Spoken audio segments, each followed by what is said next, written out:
Cardi B recently won a defamation case against a YouTuber blogger. I'm not gonna say her name for the simple fact that we ain't rocking with people like this. And for if you're not aware of what a defamation lawsuit is, it's basically someone that slanders you, degrades you, puts that out, whether it's through websites, social media, and just tries to degrade your image to a point where it's just unacceptable. Now, why am I speaking about this? What urged me to talk about Cardi B? Whether you love her, you don't love her for the music, this is important, I feel. Dare I even say for the average American, for the average person in the street. Because if celebrities and rich people, whether you love them, hate them, if they're not able to protect themselves against slander, that doesn't give the average person any chance to protect themselves against any slander. And if your thoughts are, well, what could possibly affect me that these celebrities are going through? I mean, they have millions of followers. They're always in the spotlight. I'm not in that position. So, defamation isn't something that can affect my life. Besides the obvious, never say never. Again, if you're an average person, and not to say it happens often, I don't know the statistics on this, but if someone were to come up with something, whether it's to dilute your image, whether it's to come up with rumors saying that you're on cocaine, you're on crystal meth, you abuse your kids. Now, I'm not saying this is what happened with the case. I'm just speaking on, let's just assume this would be something that would happen to you, the average person.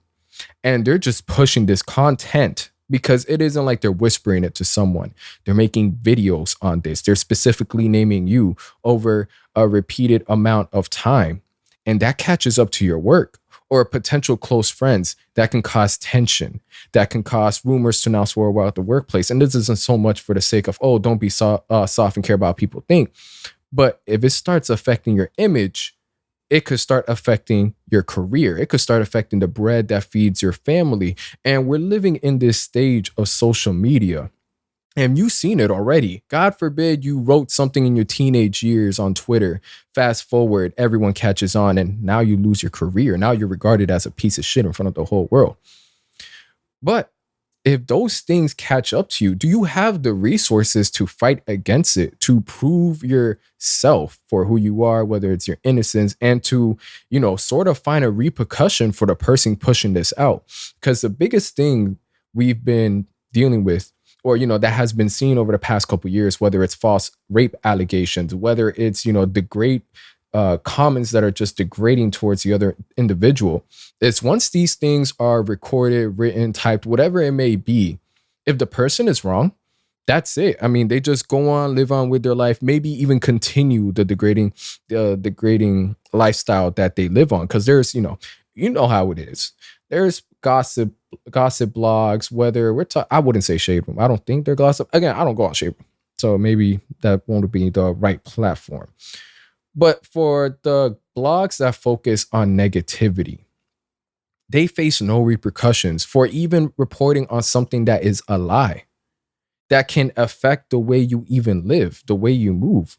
And I don't want to sound, redundant and repetitive, but until shit hits the fan for the average person, you won't understand how important something like this could be. Because again, if the rich can't protect themselves, what makes you think you can? Now, to break this down a step further, what did the YouTuber do to Cardi B? What exactly was being talked about? Well, in summary, basically calling her a prostitute, doing hardcore drugs, going as far as to say that her kid was handicapped to a certain extent mentally, and just all kinds of things. It was a series of videos all the way in 2019, just to take that into perspective. And Cardi B basically had enough of the bullshit. One of the few celebrities out there that are willing to say, what, I'm gonna waste my time and waste my money to make sure repercussions are dealt. So this would be the second half of the video with the theme of repercussions. Because you know what it is to potentially have your life, your family name tarnished, to have even the people close to you question you. And, obviously things not obviously, but you managed to go through it. You managed to prove yourself, something you didn't think you would have to do. I have to prove my character, my integrity to people I don't know, or to the people in my job that never really questioned it. And then for no repercussions to be dealt to the other person, it's fucking ridiculous. ridiculous, especially in this social media age where lifestyles can be affected in the worst possible ways. I haven't gone through it. I don't know anybody close to me that has gone through it. But I'm not, it's a pandemic. I'm not going to call it a pandemic level issue. Obviously, I just thought it had a nice ring to it because, we just got done with a pandemic. No, it wasn't hitting as good. All right, I'll try to think of something else next time.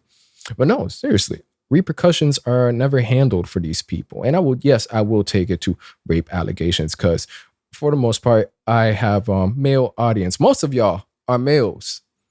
I hope none of y'all have experienced this. I've never experienced it. But the idea that a female can come up with a fake rape allegation and get away with it, and you could lose everything, potentially even the respect and trust of the people closest to you,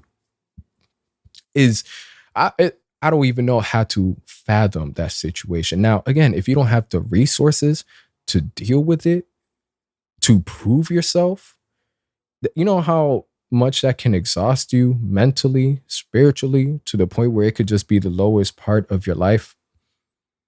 Once you really marinate on it, but that's something the average person goes through, and there's no repercussions. And if the celebrities or rich people aren't able to dish out a repercussion either, it's just a very terrifying state of society that we're at. Social media has enabled people not to all of a sudden turn into shitty people, because there's this, sort of narrative that social media has made people become pieces of shit. I feel social media has allowed the window of human nature to truly leak out and reveal who people are. And the difference is, because ironically, again, the same theme of repercussions is that there are people nowadays, they're able to really express their nature and not have to deal with the repercussions that saying something face to face with someone would end up.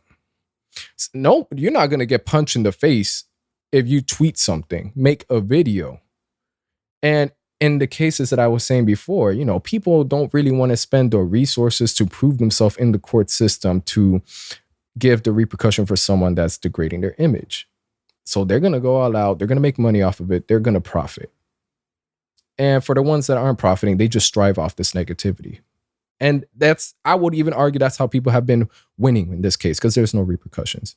So let this hopefully be a stepping stone, not just for the rich, not just for these rappers, celebrities, but hopefully to give some breathing room for the average person that, you sort of have to walk on this politically correct path, put up that politically correct statement and smile just for the sake of your character, image, and God, because if you put in this woke cancel culture, mix it in with people that are out there to degrade you, mix that in with the fact that everything blows up instantly on social media, you could really be put in a situation that you wouldn't have fathomed, that you would think only a major artist or somebody, an icon, could get themselves into. So what's I guess you could say the lesson, the takeaway behind this? Well, to put it short, I feel this case is a stepping stone towards not only repercussions for people that try to degrade you, but for other celebrities and artists to be willing to deal with the time, the money spent on a case to shut these bloggers, gossipers up, to really calm down what they say, because I couldn't imagine half the shit that gets posted on the internet being said to somebody in front of their face. I couldn't fathom it. And this isn't to say social media is extremely negative, but it has exposed the human nature of a lot of people that without the fear of repercussion feel they could say whatever they want, and they have been getting away with it. And the future that I don't want to say hope for that, but we could work towards is that whatever you dish out, be ready to get that same energy dished back. Because once this cancel woke culture starts dying down, and it is going to happen, because a majority of people, regardless of what's being tweeted, so on, are heavily against it. At least the people around me, it's just like, bro, what? People really thinking like this? People are really waking up at the start of their morning to bring this climate change take to somebody else and just tell them to kill themselves or be as, before I go too much of a tangent, I just felt like discussing this. I'm happy with what I'm reading, and on top of that, can I squeeze in that any news about Cardi B's album? Are y'all gonna be excited for that? Not really. I don't blame you. But as far as this court case, I felt it was definitely worthy of an episode. Wow. Wow. Can't believe I said that. But in all seriousness, I probably will do a video in the future on Cardi B's career, whether you guys like it or not. I feel a majority of you do enjoy the content, regardless of who I talk about, even if you're not a fan of, and I appreciate the support. I'm out.